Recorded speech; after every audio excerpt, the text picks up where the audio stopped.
ওপরে নিচে কিচ্ছু নেই, শুধু মন থেকে লিখতে হবে। টাইম ক্লোজ, যাও। এই নীলম, কাম হিয়ার। এইটুকু 3টে করে 6টা বানান, এই 6টা বানান তোদের মুখস্থ করতে গিয়ে তোরা ধেবড়ি যাচ্ছিস। আর বড় বড় অক্ষরগুলো কি করবি বল আমাকে একটু। কি বলিস দাগ পড়ছে না? এই তো দাগ পড়ছে। বেশি জোরে দিলেও হবে না, বেশি আস্তে দিলেও হবে না। পেনটা ধর ধর, ঠিক এইভাবে লিখবি, এরকম ভাবে লিখবি, এরকম ভাবে লিখবি, লেখ।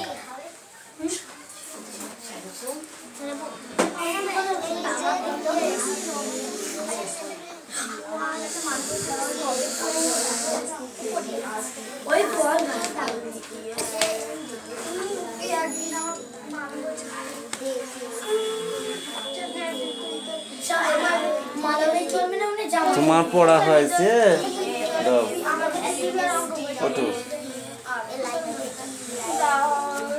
এটা ছিল কালকে পড়া দিয়েছিলাম, এইটা বল। ও ডাক পাড়ি বল। ভাত আনো বড় বউ, খাবো ভাত আনো বড় বউ, বলিস না? তারপর বল ক খ, ক খ, গ ঘ, তারপর কি? গান গে। এবার হবে চলেবে।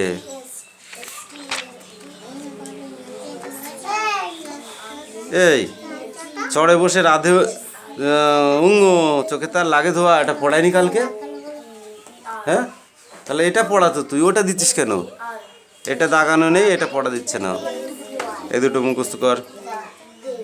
চ ছ, জ ঝ, দলে দলে, বোঝা নিয়ে হাঁটে চলে। পড়। নিলাম, ভালো করে মুখস্থ করতে হবে, দাও। এই ইউ কাম হিয়ার। ওইখান থেকে লিখবি, তোর জন্য 3টে বরাদ্দ আছে। কোন 3টে ঘর ফাঁকা আছে দেখ, সেই 3টে। ভুল হয়েছে তুই মোচ।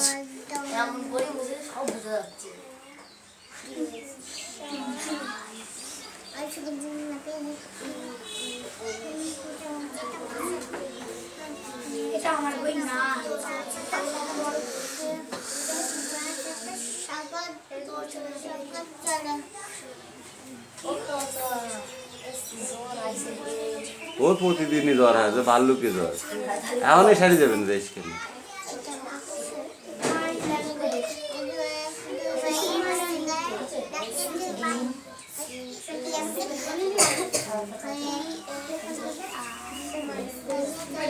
এক তোদের বই দে, বইটা কই? একটা দে, আমি অতখানে, তাহলে তো আমি পেতনি হয়ে যাবো, অত বড় হাত হইলে আমার।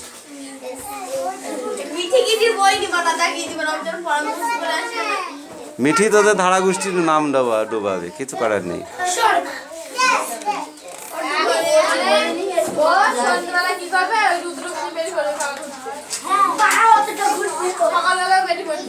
আজ যাই হোক মুখে হারবে না, রঞ্জিত ধারা নাতনি তো। এই দেখো, এবার হচ্ছে ব্যাপার। এইবার হচ্ছে এই কবিতাটা মুখস্থ করতে হবে, দেখেছো? ইয়েস, 4 লাইন পড়া দিচ্ছি আমি, বেশি দেব না। হ্যাঁ, এই 4 লাইন মুখস্থ করে আসবে, ঠিক আছে?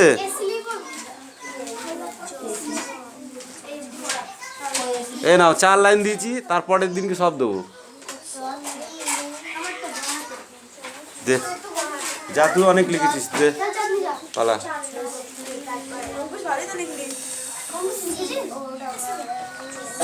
কোনটা তো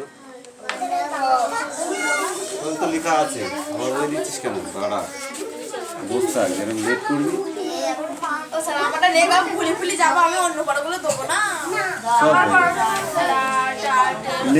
লেখা থাকলে না সবার একদিনে, বুঝলি? সবার একদিনে লেখা থাকলে খুব অসুবিধা। তোকে তোদের লেখা হয়ে যাবে তারপর।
এই অন্য কোনো দিকে তাকাবি না, ঠিক আছে? ঠিক এই লাইন থেকে অ্যান্সারটা এই দিকে যাবে।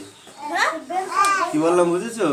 এইটা মুছে দিলে ওরা লিখতে পারবে। এইখান থেকে অ্যান্সারটা এইদিকে চাপবে না, এইখানে অ্যান্সারটা ক্লিয়ার? Come here. ইয়েস। এই কি হচ্ছে ওটা?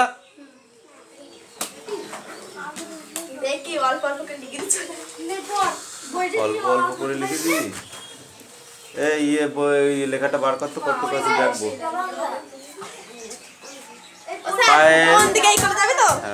পায়েল অ্যান্সারটা বার করতো কতটুকু আছে দেখবো না, তখন বলবা দু কথা নিকে বলবা ওইটুকুনি ছিল স্যার। হ্যাঁ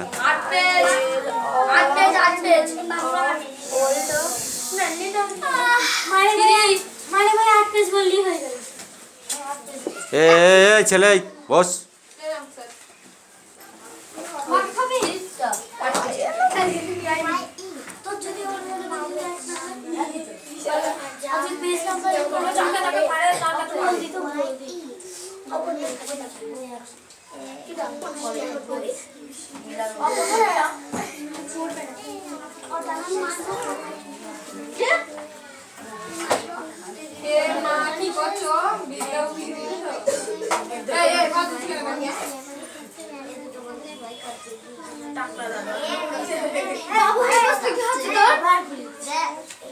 ও স্যার হেডের পরে কি গো? কেন?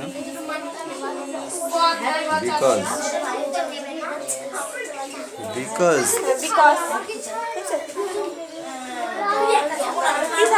সি বলবো কেন? একটা বলে দাও। দেখেছি একটা বিকজটা বলে দিলাম, আবার একটা কেন বলবো? বিকজ দাও দাও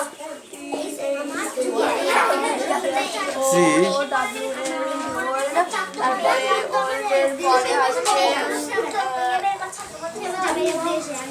স্যার আমাদের বাড়ি যাবো, আমাদের সোয়েটার পরে তাড়াতাড়ি আসি।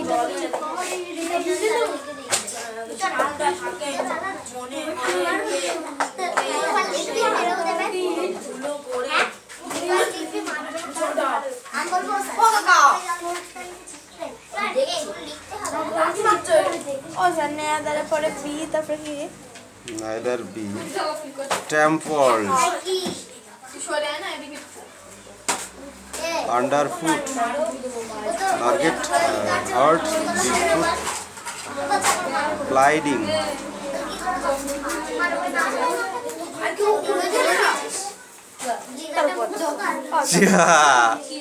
আমি তো এত লিখলাম, তুমি কিছু বল দিছে? neither কি লিখেছিস? দাও নেয়াদার ফুট foot তারপর nor get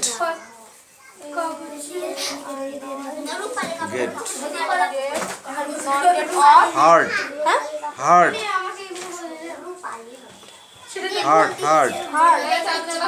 to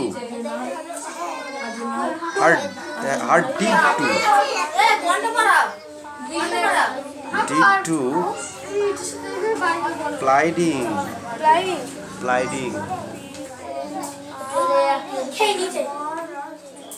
ELOUING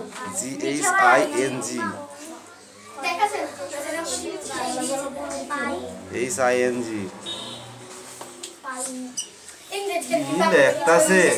এই কৌশিক কাম হিয়ার, দেখি কৌশিক কি করে। কি করে হবে? তাতে আবার ছাত্র বন্ধুটা নিয়ে মিলাচ্ছি, তা হয়? লেখ একই কোম্পানির তো, ঠিক আছে। ওই একই 9.5 নিচ্ছে। ও করে না, ও করতে নেই। 70 টাকা দিয়ে। ওই মারামারি করে না কেউ পড়তে এসে, পড়তে এসে মারামারি করলে হয় না, বুঝেছো? বাবু হয়ে বসো, বাবু হয়ে বসেছো তুমি, বাবু হয়ে বসেছো কেন?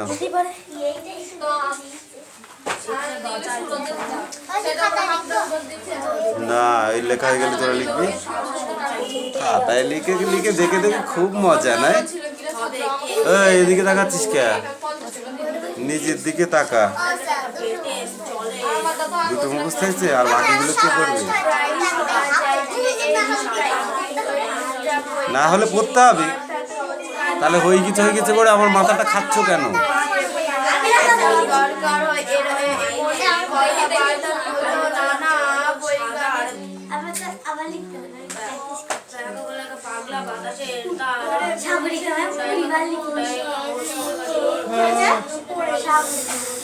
এই লাঠিটা কই?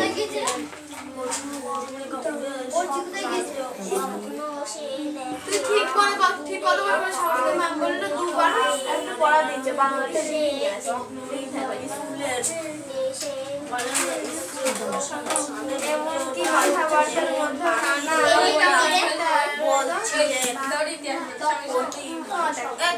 যাই বলিস আর তাই বলিস, বুঝলি?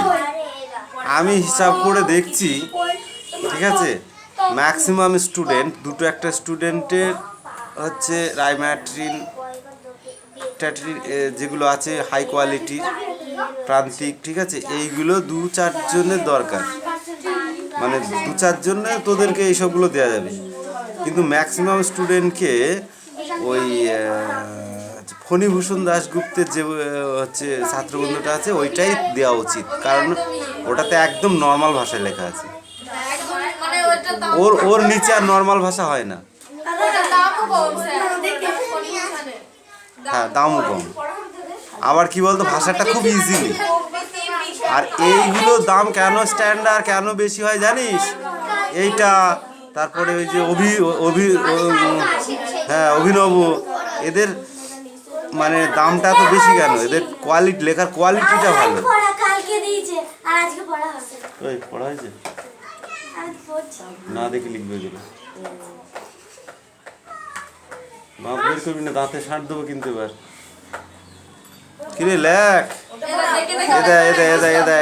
এদা ধুলো উঠছে, দেখ না ধুলো উঠছে, দেখ বাবা রে, একটু মোষ ছাঙাচ্ছি আমি। এই ধুলো উঠবে কেন জামা দিয়ে? তো কিটা ওটা? আমি ভাবছি নতুন কেউ কি করতে, তোর সোয়েটার পড়া আছে, চুপ করে বসতে হবে। মেয়েরা বাথরুম করে ঢুকবি, এটা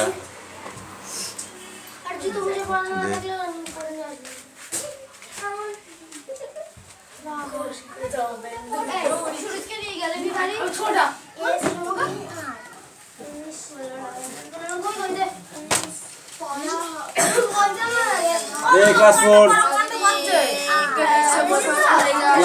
চালু।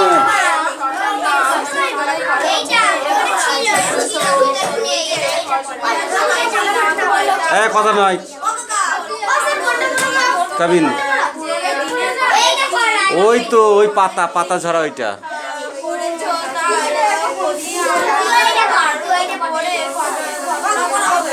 দে পাইল, তাতে দাও, আর পড়ার টাইম নেই কিন্তু।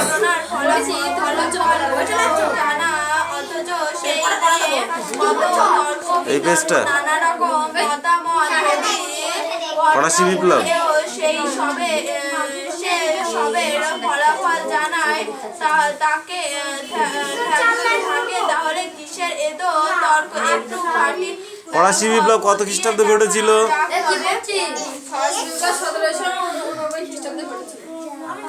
বিপ্লব বলতে কি বোঝো? বিপ্লব বলতে বোঝো না প্রচলিত ব্যবস্থা আমূল ব্যাপক পরিবর্তন। তোমাকে দেখে দেখে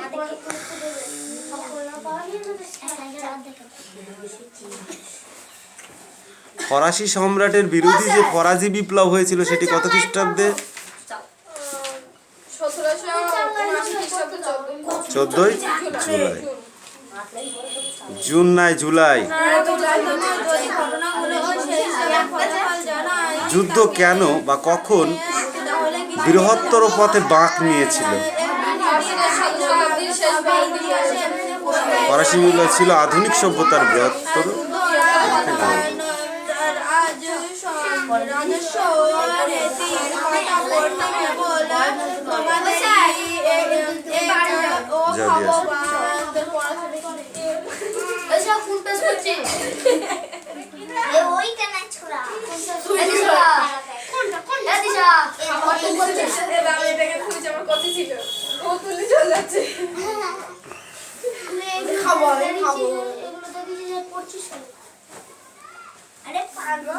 কয়েকজন দার্শনিকের নাম বলো।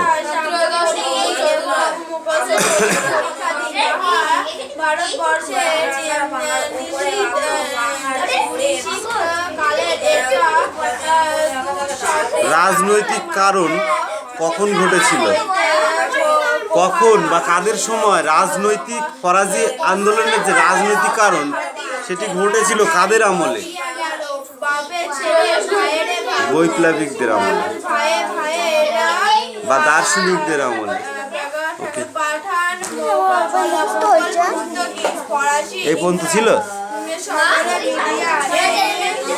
এইবার হচ্ছে মেন পয়েন্টে আসলাম। আর হচ্ছে এই আসিয়া রেজিস, এটা একটা টিকা।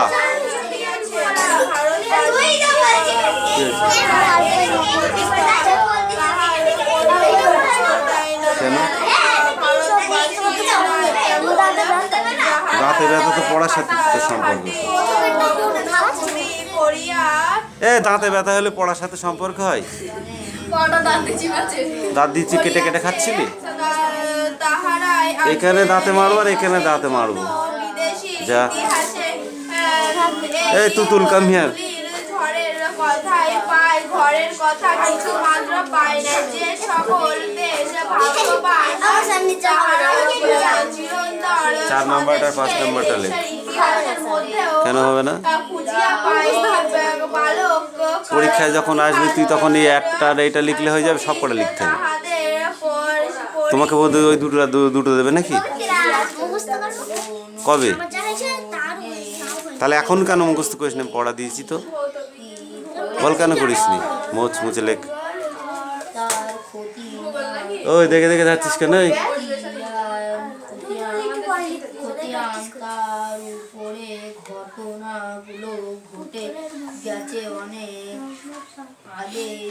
এই উত্তরে নগ্ন পাহাড় নিয়ে আয়।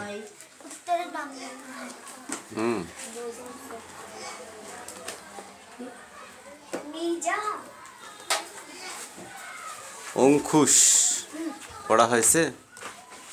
বলো, পড়াটা বলো। পাইন দাঁড়িয়ে আকাশে নয়ন তুলি, কবিতাটার নাম। Come here. পাইন দাঁড়িয়ে আকাশে নয়ন তুলি। এই তুমি বলো, উঠছি। কবিতাটি বলো, কবিতাটি মুখস্থ বলো। উত্তরে বুনো, বল। উত্তরে বুনো নগ্ন পাহাড়ের পরে দাঁড়ায়ে পাইন আকাশ তুলো নয়নে, যেন বরফের রূপালি কাপড় পরে। স্বপ্নে সে দেখে দিন রাত দুলে দুলে, স্বপ্ন সে দেখে দূরে মরুভূমির পরে, সেই দেশে যেথা প্রভাতে সূর্য ওঠে। তপ্ত পাহাড়ে বেদনায় বুক ভরে, দাঁড়ায়ে রয়েছে পাম গাছ মরুতটে। পাইন দাঁড়িয়ে আকাশে নয়ন তুলি, লেখক হাইন রিক হাইনে। এইটা না দেখে পড়া। Stand up. তুই পরের কথা খুব খুব ই করতে পারিস, রিলি করতে পারিস। নিজেরটা নিজের হবে না, উনি আর একজনের বলছে তুই পারিস না, আমি পারি। ধর, তাড়াতাড়ি মুখস্থ কর, মুখস্থ কর, পড়াটা মুখস্থ কর। ক্লিপ খাস না। দাঁড়া, তোর মাকে বলছি আমি যে কিছু খেতে দাও না ওকে। ওই পেনে কালির গাদা আছে, তুই পেন ঘষিস হাত দিয়ে। এই মিষ্টি পড়ে নেই।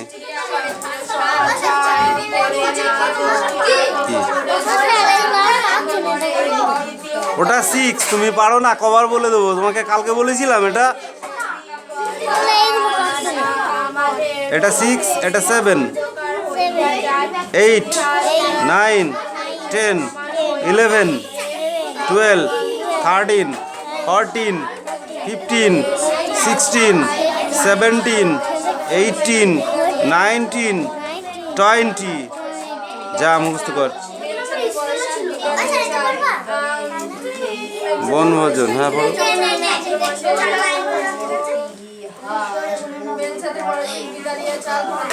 ও সাই, আমার দুটো হবে, দুটো একটাও হচ্ছে না। যা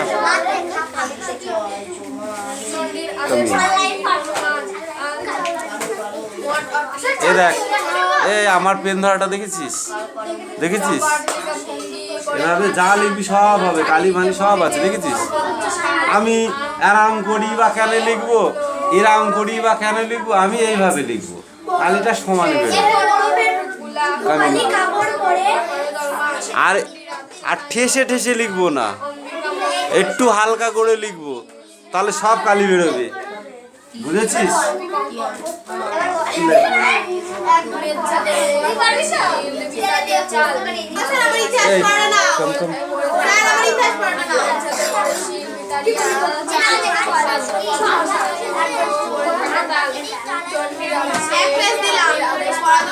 ভারতবর্ষের ইতিহাস কে লিখে কার চোখে পড়েছিল প্রথম?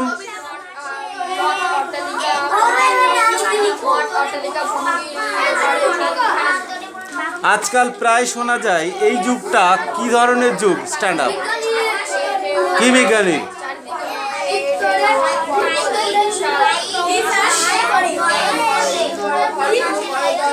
ইতিহাস আমরা কেন পড়ব?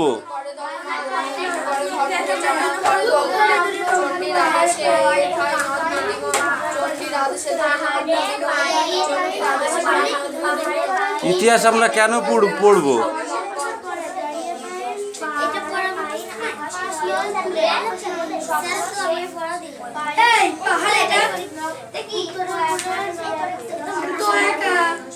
পুরনো দিনের কবে সে কি করেছে তা খানিকটা খতিয়ে দেখার জন্য, এবং সেটা কতদিন আগেকারের সেসবগুলো খতিয়ে দেখার জন্য ইতিহাসের প্রয়োজন, যা বিজ্ঞান করতে পারিনি আজও। বুঝতে পেরেছো? বিজ্ঞানের কাজ করে। যেমন মাথা হচ্ছে মাথার কাজ করে, আর হাতের কাজ করে, মুখের কাজ করে, বুঝেছো? ইতিহাসেরই কাজ করে, তাই না?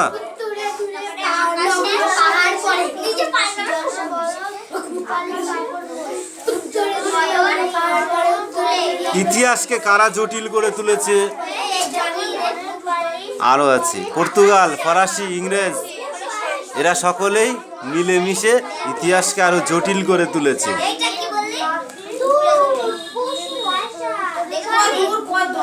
ইতিহাস আমরা কোন ঝড়ের কথা পেয়েছিলাম?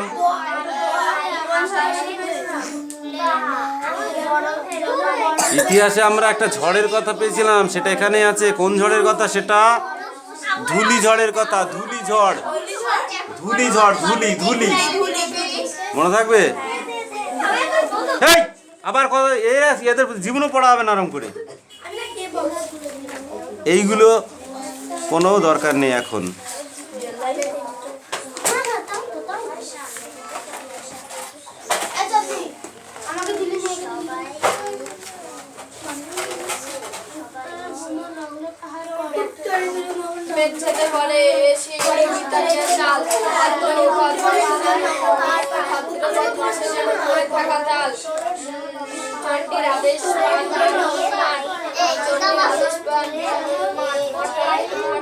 এখান থেকে পড়ো, ঠিক আছে?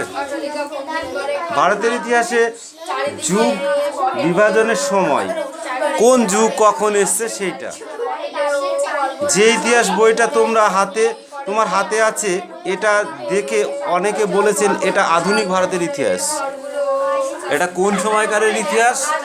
আধুনিক ভারতের ইতিহাস। ইতিহাস ক প্রকার জানিস? ভারতের ইতিহাস, আমেরিকার ইতিহাস, ঠিক আছে, বিশ্ব ইতিহাস। হ্যাঁ ভারতের ইতিহাস যেটা আমেরিকার ইতিহাস সেটা পড়তে গেলে না মাথা হ্যাং করে দেবে।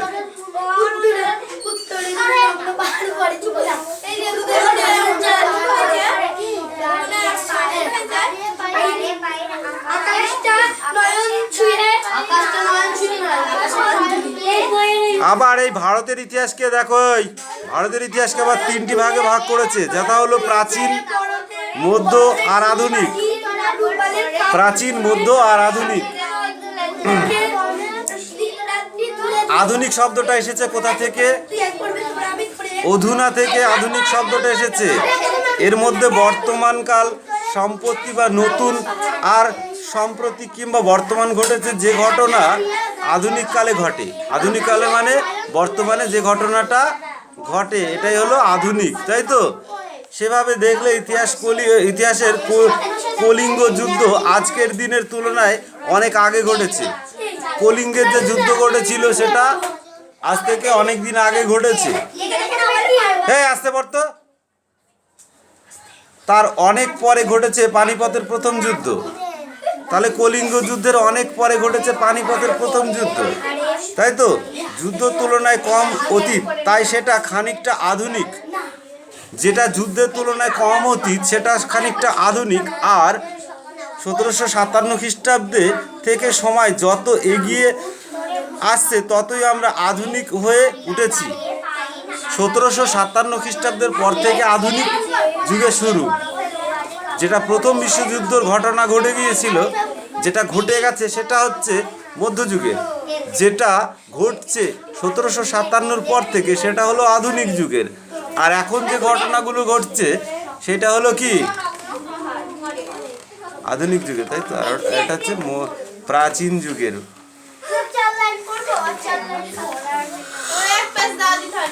ওই পাগল কটুক আছে, এইটুক রয়েছে।